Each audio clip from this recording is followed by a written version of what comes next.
Alors maintenant, une petite partie sur quelque chose qui est un petit peu trop souvent oublié, notamment par les cyclistes, les étirements, le stretching. Donc l'idée, c'est de voir quelques exercices pour les principaux groupes musculaires qui sont impliqués dans le cyclisme, et d'autres groupes musculaires qui sera quand même important d'étirer.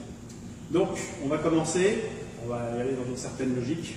On commencera avec les mollets, le quadriceps, les adducteurs, les ischios, le psoas, les muscles au niveau du bassin, on terminera par les lombaires. Donc, premier exercice que je vais vous montrer pour les mollets, l'étirement des mollets. Là, on utilisera simplement un mur. La jambe arrière est tendue, les deux pieds sont dans l'axe. On pourra modifier, mais là, je ne montre pas les variantes.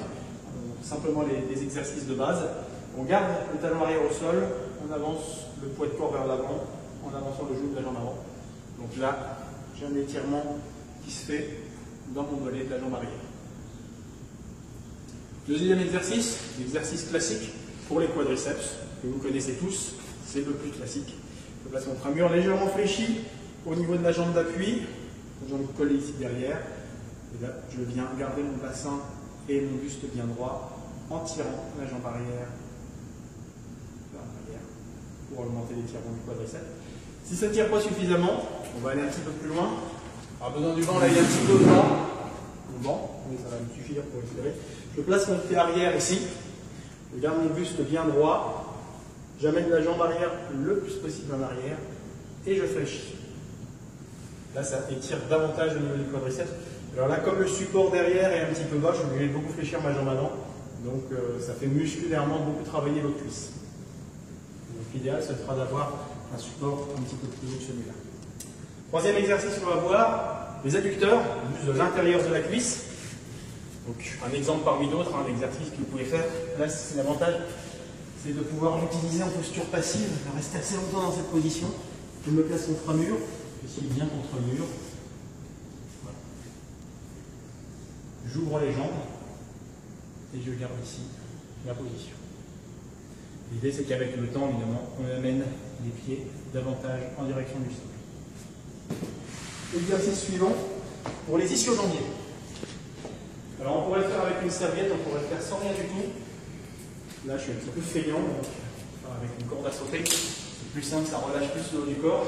Je viens placer ma corde ou ma serviette à peu près au tiers du pied, allongé au sol. Je laisse ma jambe soit légèrement fléchie, je peux la laisser tendue devant.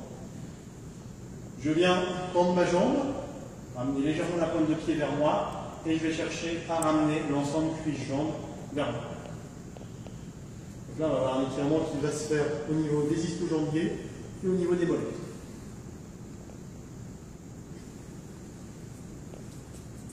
Exercice suivant, donc là, qui va un petit peu compléter l'exercice qu'on a fait pour le quadriceps, qui va davantage solliciter et étirer le psoas.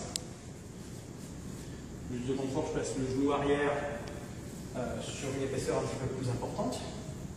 Je m'amène en fente. Je viens attraper la jambe arrière ici et je garde le corps plus en arrière. Donc là, j'étire sur ma jambe droite, davantage au niveau des muscles biarticulaires, qui sont le droit antérieur du quadriceps et le psoas. Exercice suivant, deux exercices pour le groupe des fessiers. Premier exercice, je vais me placer ici, j'amène le pied derrière le genou de la jambe, là je viens étirer mon fessier droit, je me tiens droit, j'auto-grandis au niveau du dos et je ramène ma jambe vers le côté. Un autre exercice pour le fessier, on va rester sur le fessier côté droit, que je peux enchaîner puisque je garde la même position, mon pied sur le genou, je m'allonge au sol, j'essaie de relâcher le plus possible le corps. Et je viens ramener la jambe ici vers l'arrière, éventuellement, pour accentuer l'étirement, en appuyant ici sur mon genou.